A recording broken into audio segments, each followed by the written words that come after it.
Hi, I'm Talia. Hi, I'm Matthew, and we are the Critics. The movie on our list this week is The Man Who Knew Infinity, starring Jeremy Irons, or Scar, as we know him, and Dev Patel of Slumdog Millionaire. Overall, we thought it was a really good film, and we're just going to break down why we enjoyed it. Yeah. So to get right into it, it's obviously an biopic type of film, biographical type of film. And it was a story that neither of us were familiar with, but it was told really well. Overall, we felt that it was quite authentic in the way that it told the story, and both of us felt that the fact that it was a British film with British styling, British actors, made it somewhat more authentic, because I mean, you can't exactly have Cambridge with American actors. No, because as you pointed out, that's Legally Blonde. Yeah, that's Legally Blonde. Yeah. Good use of Harvard law. But yeah, that we felt really added a lot to the film, and it's. And also just that they weren't ashamed to be like, yeah, he got treated awfully. Because he was. He was Indian. Yeah, because he was. And they didn't shy away from that, and that was good. And I think the acting was just. Brilliant. I mean, we did some research on some of the characters, the real life characters afterwards, and I think really well portrayed by those who portrayed them. Yeah, that it was a strong point. Yeah. And also, I liked the way they showed the bureaucracy of that whole organization, how all of the men were so opposed to it, but they couldn't deny that he was a brilliant mind. Yeah. That was a basic thing. Yeah, so Matt, should we get right into the story? So I think that the story is a really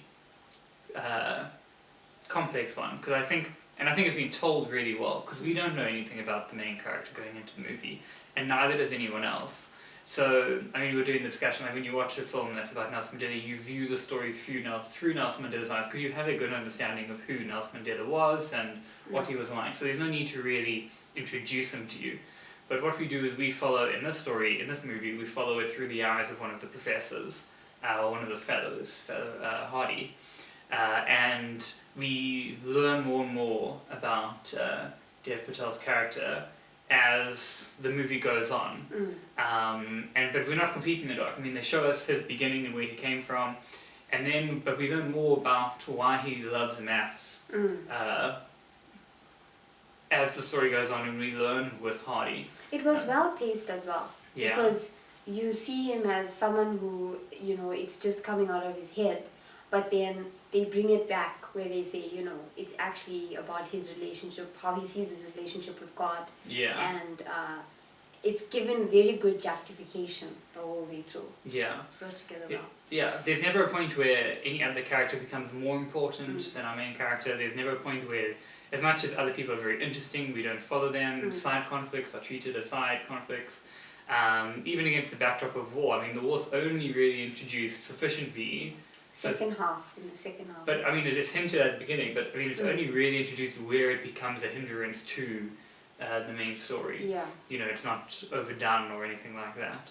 And I think maths is a difficult thing for people to get behind. I mean, we can all get behind music, because that's much more relatable, we can all relate to it, but most of our relationship with maths is problematic at best. Not good. Not good. And so I think it's a very difficult medium, if you can call it that, to tell a story about, and I think they pulled it off really well. And I think you do, as you say, get this strong message of the link between maths and religion, or maths as just an art in and of itself. And to carry on with that point, how the story really leads us into that, we thought that it was very thought-provoking, a very thought-provoking film on different levels. So regarding Matt's point on maths and religion, you didn't have to understand every single mathematical equation. Thankfully not.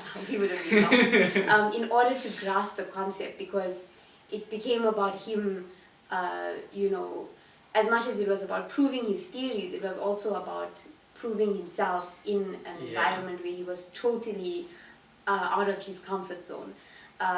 Also, it became about Hardy's character being able to accept certain things that he had been so averse to previously with the whole religious thing, having faith, believing in someone else. So it was a very good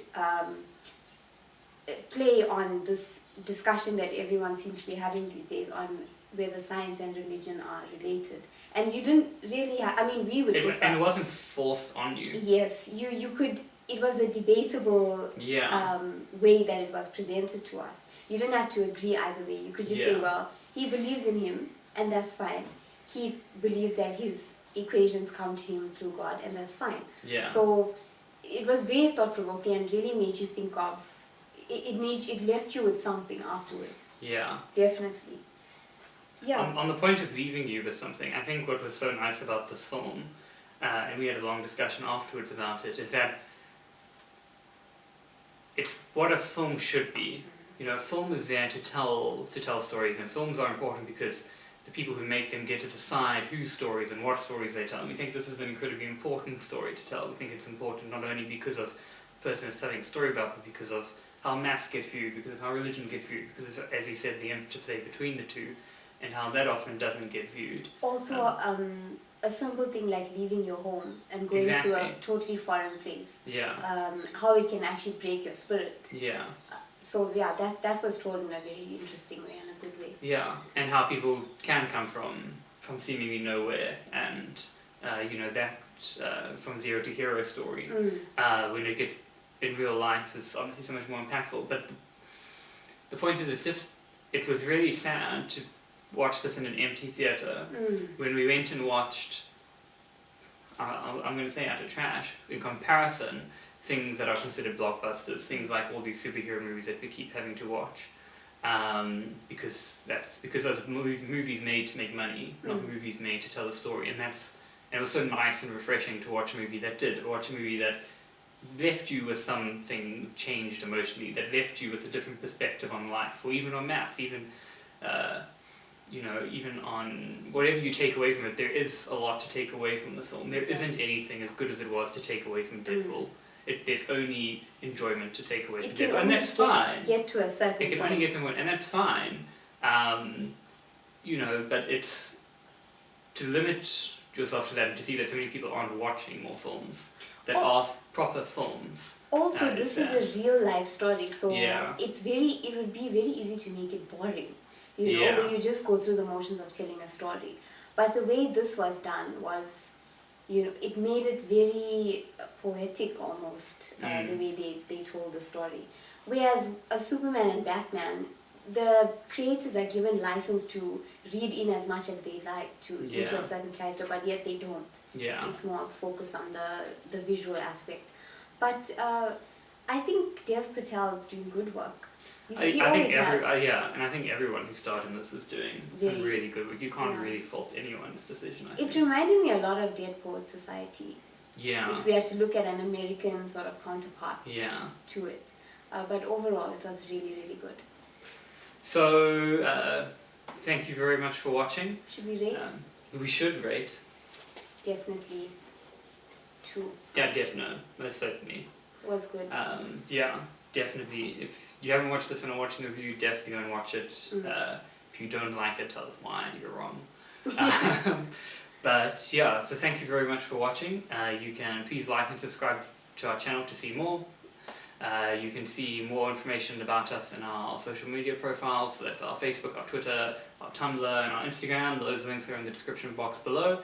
And I'm Matthew. I'm Talia. And this has been the Critics' Review of The Man Who Knew Infinity.